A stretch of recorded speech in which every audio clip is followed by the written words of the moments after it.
Morning. Do you ever wake up during the night? Perhaps you have a drink of water and go back to sleep. Maybe you go and wake up someone else. In our story today, a little boy called Samuel keeps waking up. Samuel lives in the temple where Eli is the priest. His job is to help Eli, not to keep waking him up. Well, let's open the book and hear the story of Samuel hears a voice. Now that God's people were living in their own land, there were also so many things he wanted to tell them. He wanted to let them know how to be happy, how to take care of each other, how to protect themselves from their enemies. So God decided to choose someone to speak for him, someone he could talk to, who would then go and talk to the people, someone called a prophet. God looked and looked all over the land of Israel, eager to pick just the right person. And finally, he found him in a village of Shiloh, in the house of Eli the priest, a little boy.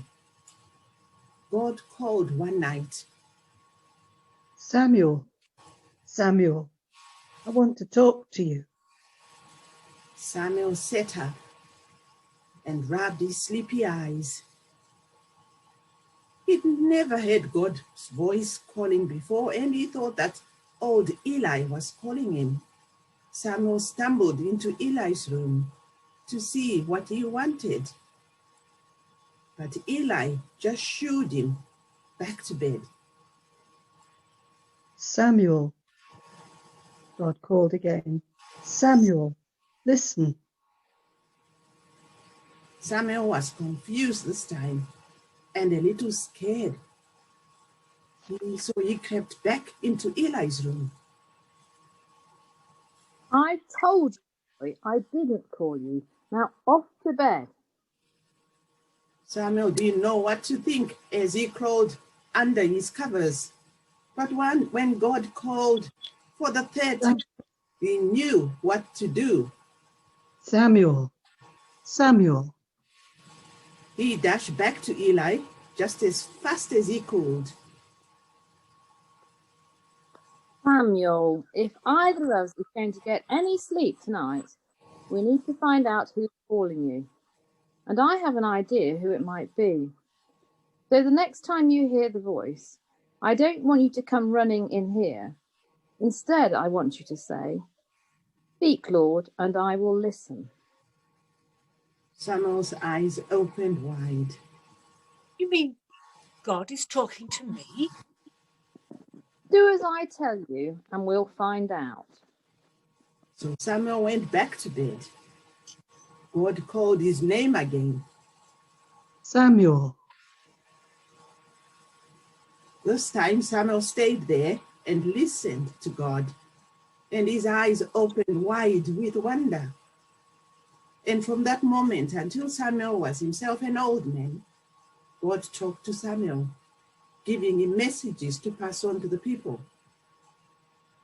And just like the first time, God's messages never failed to leave him wide-eyed with wonder. And that's the end of our story. Samuel was called a prophet. Can anyone remember what a prophet was?